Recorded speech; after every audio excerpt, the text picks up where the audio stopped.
Hi, I'm Dr. Elizabeth Livengood, medical consultant to Yahweh Yoga and one of their teachers in the RYT 200 and 500 hour programs. I'm also a yoga instructor and a naturopathic doctor practicing in Phoenix, Arizona. Today we're talking about a tough question. What do you do if you have dementia? People who are faced with dementia are not only patients but also their caregivers.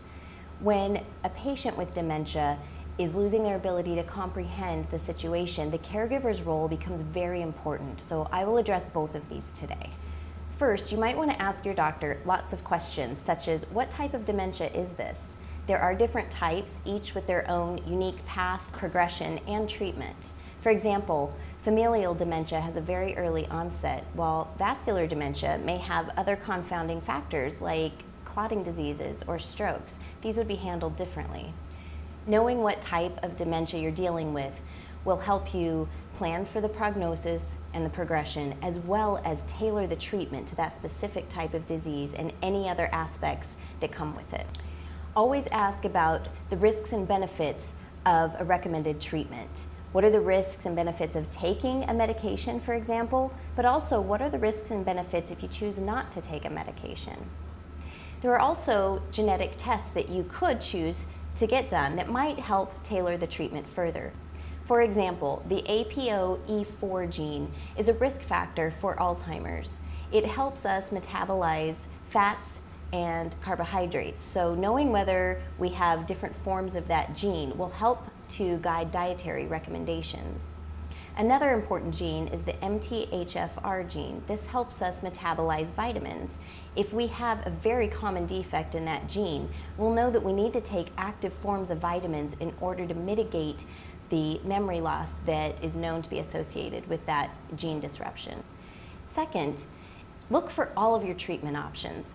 While you might be recommended to take memantine or warfarin if there's clots, there are many other things you can do in terms of diet and lifestyle that your neurologist might not know about or might not have time to discuss with you.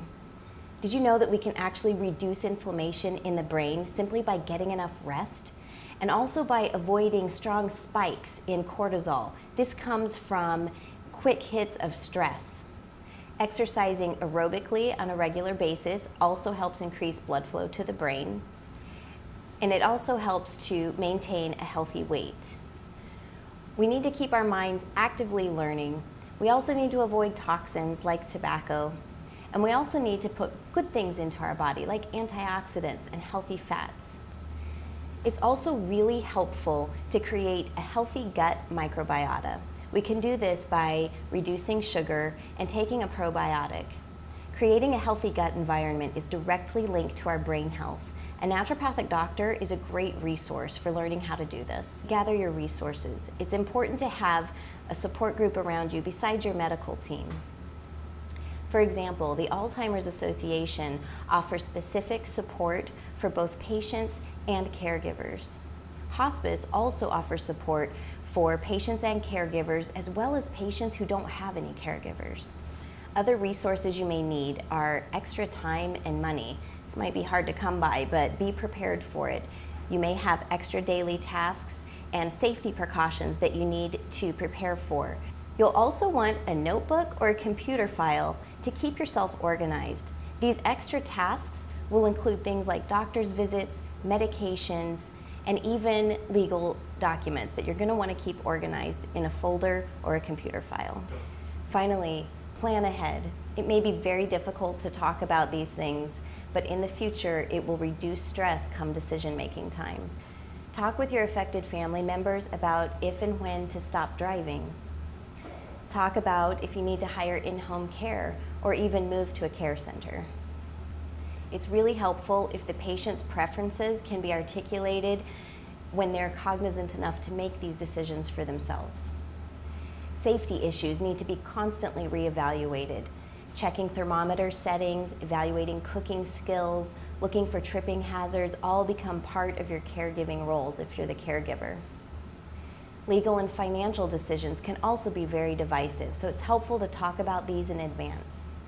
Some of the documents you may wish to set up are powers of attorney, both medical and legal, advance directives, and living wills.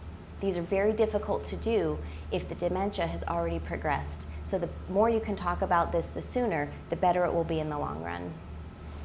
If you need more information about this, find an estate planning attorney or start your research at aarp.org. They have lots of great resources.